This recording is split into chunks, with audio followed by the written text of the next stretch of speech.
Hello दोस्तों, एक बार फिर से स्वागत करते हैं हम आपका फैंटेसी प्लेइंग 11 के इस यूट्यूब चैनल पर। आपको मालूम है कि आईपीएल 2025 का आगाज़ जो कि 22 मार्च से आरसीबी और केकेआर के बीच शानदार मुकाबले से होने जा रहा है। लेकिन इससे पहले आपने देखा कि कई खिलाड़ी रिप्लेस किए जा चुके हैं, कई टीमों से।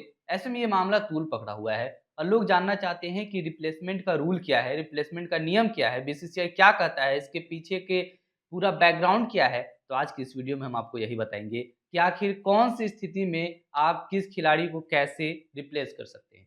और आखिर में आपको ये भी बताएँगे कि अभी तक आईपीएल 2025 से पहले कौन-कौन से खिलाड़ी रिप्लेस किए जा चुके हैं और उनकी जगह कौन खिलाड़ी शामिल हुआ है। सबसे पहले तो बताते चले कि रिप्लेसमेंट किस सूरत में यानी कि किस कारण में हो सकता है। तो आपको बताते चले कि अगर कोई खिलाड़ी जो कि खरीदा जा चुका है किसी पर्टिकुलर फ्रेंचाइज़ी के लिए, तो उसी सूरत पर वो फ्रेंचाइज़ी उस खिलाड़ी को बाहर करके उसके रिप्लेसमेंट के तौर पर दूसरे खिलाड़ी को ला सकती है।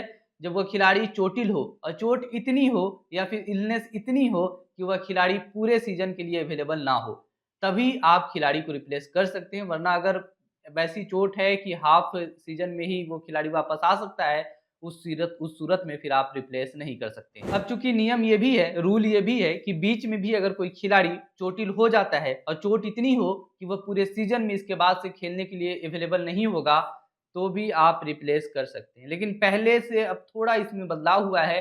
पहले था कि बीच में आप किसी भी फ्रेंचाइज़ी के अगर 7 मुकाबले पूरे हो जाते हैं, उसके बाद फ्रेंचाइज़ी रिप्लेस नहीं कर सकती है।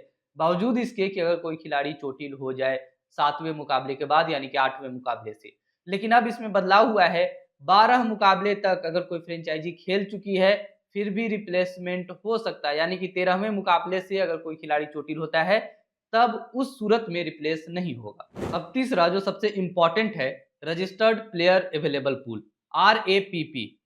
इसका मतलब ये होता है कि कोई खिलाड़ी जो रजिस्टर किया जा चुका है आईपीएल में, ऑक्शन में वह शामिल हो चुका है, भले ही उसके उसे कोई खरीदार नहीं मिला, यानी कि वह रजिस्टर पहले से आईपीएल 2025 के लिए ऑक्शन के लिए कर चुका था, तभी वो खिलाड़ी आपके लिए रिप्लेसमेंट के तौर पर आपकी टीम में शामिल हो सकता है। वैसे खिलाड़ी जिसने रजिस्टर किया ही नहीं, आप इस खिलाड़ी को अपनी टीम में शामिल नहीं कर सकते हैं। अब इसके अलावा आप उसी खिलाड़ी को आप अपनी टीम में शामिल कर सकते हैं। मान लिया जाए कि कोई खिलाड़ी 20 लाख के बेस प्राइस के साथ आपने उसे खरीदा।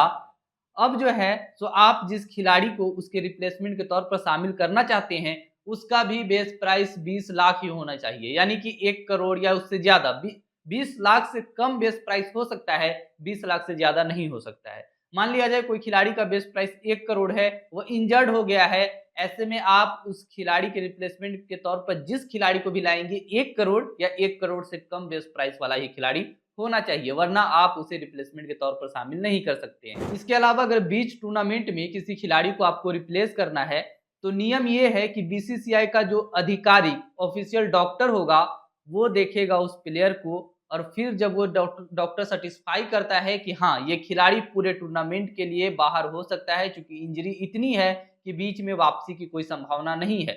इसी सूरत में फिर आप खिलाड़ी को बीच टूर्नामेंट में रिप्लेस कर सकते हैं, इसके लिए फिर आगे जा सकते हैं आप। इसके अलावा कुछ बातों का जो फ्रेंचाइज़ी ध्यान रखेगी, सबसे पहले कि हर फ्रेंचाइज़ी को एक सैलरी लिमिट, एक कैप होता है कि उसी कैप के हिसाब से उसे सैलरी देनी है। अब जब आप कोई खिलाड़ी को रिप्लेसमेंट के तौर पर अपनी टीम में शामिल कर रहे हैं, तो आप इस बात का ध्यान रखेंगे कि आपका सैलरी कैप उससे एक्सीड ना करे। आप उसी के अंदर अपने खिलाड़ी को अपनी टीम में शामिल करें, सबसे पहला बात। दूसरा बात, जब आप कोई खिलाड़ी को खरीद रहे हैं, तो चूँकि आपको पता है कि बीसीसीआई का नियम कहता है 25 खिलाड़ियों का जो स्क्वाड होगा, वो अलग-अलग तरीके से कॉम्बिनेशन के हिसाब से बँटा होगा। उसमें ओवरसीज़ प्लेयर्स कितने होंगे, उसमें अपने कंट्री के प्लेयर्स कितने होंगे। यानी कि इस 25 प्लेयर्स के स्क्वाड के कॉम्बिनेशन का ध्यान रखना होगा फ्रेंचाइज़ी को, इसमें कोई फेरबदल नहीं होना चाहिए। इसके अलावा ये भी है कि अगर मान लिया जाए कोई खिलाड़ी को रिप्लेस किया गया है और उस खिलाड़ी को मान लिया गया है कि पूरे टूर्नामेंट में वह खिलाड़ी, पूरे सीज़न में वह खिलाड़ी अब उपलब्ध नहीं होगा, अवेलेबल नहीं होगा।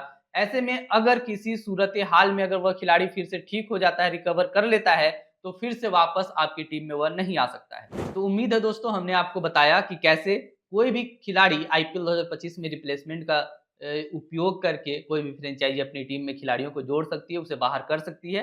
पूरी क्या है प्रक्रिया, उम्मीद है कि हमने आपको बताने का कारनामा किया। लेकिन चलिए आपको बताते हैं कि आईपीएल 2025 से पहले अभी तक कौन-कौन से खिलाड़ी रिप्लेस हो चुके हैं। सबसे पहले तो केकेआर का नाम है। अगर केकेआर फ्रेंचाइजी से बात कर ली जाए तो आपको बताते चले कि केकेआर फ्रेंचाइजी ने साल 2025 के लिए उमरान मलिक को 75 लाख रुपए के बेस प्राइस में अपने साथ जोड़ा था।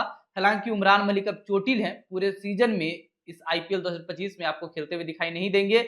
अब केकेआर ने उसके रिप्लेसमेंट के तौर पर चेतन सकारिया को अपनी टीम में शामिल किया है और सेम बेस प्राइस चेतन सकारिया का भी था, 75 लाख ही था। तो 75 लाख में ही केकेआर ने चेतन सकारिया को अपनी टीम में शामिल किया। दूसरी फ्रेंचाइजी मुंबई इंडियंस है। आपको बताते चले कि मुंबई इंडियंस ने आईपीएल 2025 के ऑक्शन में अला गजनफर को 4 करोड़ 80 लाख रुपए की कीमत में अपनी टीम के साथ जोड़ा था, लेकिन अब ये खिलाड़ी चोटिल है और इस सीजन नहीं खेल पाएगा। अब उसके रिप्लेसमेंट के तौर पर मुंबई इंडियंस ने मुजीबुर रहमान को अपनी टीम में शामिल किया है और 2 करोड़ के बेस प्राइस के साथ मुजीबुर रहमान अब आपको आईपीएल 2025 में मुंबई की तरफ से खेलते हुए दिखाई देंगे। एक और रिप्लेसमेंट मुंबई इंडियंस में हुआ, दरअसल विलियम लिजार्ड के रिप्लेसमेंट के तौर पर कॉर्बिन बॉस को शामिल किया गया है मुंबई इंडियंस में। हालांकि आपको बताते चले कि ये मामला थोड़ा तूल पकड़ लिया है कॉर्बिन बॉस, जो कि इससे पहले पीएसएल की तरफ से कॉन्ट्रैक्ट पहले ही हो चुके हैं ये खिलाड़ी, लेकिन अब पीएसएल की तरफ नहीं आपको आईपीएल 2025 में भारत में आईपीएल में खेलते हुए दिखाई देंगे।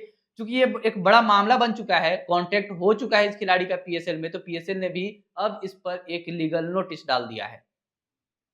ऐसे में देखना दिलचस्प होता है कि ये बात आगे कहां तक जाती है, लेकिन आपको बताते चले कि आईपीएल और पीएसएल दोनों कहीं ना कहीं एक साथ खेला जा रहा है, दोनों की शेड्यूल टकरा रही है बीच में। ऐसे में आपको पता है कि सबसे महंगी लीग कही जाने वाली आईपीएल में अगर खेलने का मौका कॉर्बिन बॉस को मिल रहा है, तो वैसे भी वो खिलाड़ी कैसे ठुकरा सकता है। एक तीसरा रिप्लेसमेंट जो कि अभी तक हुआ है सनराइज हैदराबाद की तरफ से है। ब्राइडन कार्स को हैदराबाद ने खरीदा था, 1 करोड़ के बेस प्राइस का यह खिलाड़ी था और बेस प्राइस में ही हैदराबाद ने साल 2025 में खरीदा था। लेकिन अब ये खिलाड़ी चोटिल है अगेन, तो अब इस खिलाड़ी की जगह में वियान मुल्डर को सनराइज हैदराबाद ने साइन किया है। बताते चले कि वियान मुल्डर का बेस प्राइस 1 करोड़ से कम था, 75 लाख था और 75 लाख की कीमत में वियान मुल्डर को सनराइज हैदराबाद ने अपने साथ जोड़ा है। तो दोस्तों उम्मीद है कि हमने वो तमाम सारी चीजें टॉपिक इसमें कवर किया रिप्लेसमेंट को लेकर के, और अभी तक साल 2025 से पहले कौन कौन से खिलाड़ी रिप्लेस हुए वो भी उम्मीद है कि हमने बताने का कारनामा किया। तो यही थी हमारी आज की वीडियो, मिलते हैं ऐसे ही एक नए वीडियो के साथ, तब तक के लिए आपसे लेते हैं विदा। धन्यवाद।